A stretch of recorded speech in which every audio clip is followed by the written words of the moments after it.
जेवणाची लज्जत वाढवणारा हा मिनी बटाटे वडा कसा बनवायचा तर चला ते बघूया। मी बटाटे आधी चांगले असे उकडून घेतले, नंतर त्याची सालं काढून घेतली। त्यात पेस्ट टाकण्यासाठी मिरची, अद्रक, लसूण याची पेस्ट करून घेतली। बटाटा नंतर स्मॅश करून घेतला। छोट्या भांड्यात तेल वतलं, जिरी मोहरी टाकली, हे सगळी पेस्ट टाकून घेतली, परतवून घेतली। स्मॅश केलेल्या बटाट्यात टाकून घेतली हळद, कोथिंबीर आणि मीठ टाकून घेतलं, चांगले एकजीव करून घेतलं। नंतर पातेल्यात मी बेसन पीठ 2 चमचे घेतले, हळद टाकली, ओवा टाकला, जिरे टाकून घेतलं आणि पाणी टाकून असं स्लरी करून घेतली। थोडासा सोडा टाकून घेतला आणि असे छोटे छोटे वडे करून घेतले आणि असे बॅटरमध्ये डीप करून असे तेलात सोडून दिले।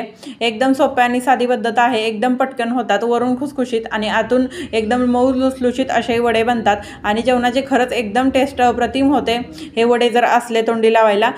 तर हा व्हिडिओ कसा वाटला नक्की सांगा, आवडला तर नक्की लाईक शेअर करा। धन्यवाद। जेवणाची लज्जत वाढवणारा हा मिनी बटाटे वडा कसा बनवायचा तर चला ते बघूया। मी बटाटे आधी चांगले असे उकडून घेतले, नंतर त्याची सालं काढून घेतली। त्यात पेस्ट टाकण्यासाठी मिरची, अद्रक, लसूण याची पेस्ट करून घेतली। बटाटा नंतर स्मॅश करून घेतला। छोट्या भांड्यात तेल वतलं, जिरी मोहरी टाकली, हे सगळी पेस्ट टाकून घेतली, परतवून घेतली। स्मॅश केलेल्या बटाट्यात टाकून घेतली हळद, कोथिंबीर आणि मीठ टाकून घेतलं, चांगले एकजीव करून घेतलं। नंतर पातेल्यात मी बेसन पीठ 2 चमचे घेतले, हळद टाकली, ओवा टाकला, जिरे टाकून घेतलं आणि पाणी टाकून असं स्लरी करून घेतली। थोडासा सोडा टाकून घेतला आणि असे छोटे छोटे वडे करून घेतले आणि असे बॅटरमध्ये डीप करून असे तेलात सोडून दिले। एकदम सोपी आणि साधी पद्धत आहे, एकदम पटकन होतात, वरून खुसखुशीत आणि आतून एकदम मऊ लुसलुशीत असे वडे बनतात आणि जेवणाचे खरंच एकदम टेस्ट अप्रतिम होते हे वडे जर असले तोंडी लावायला।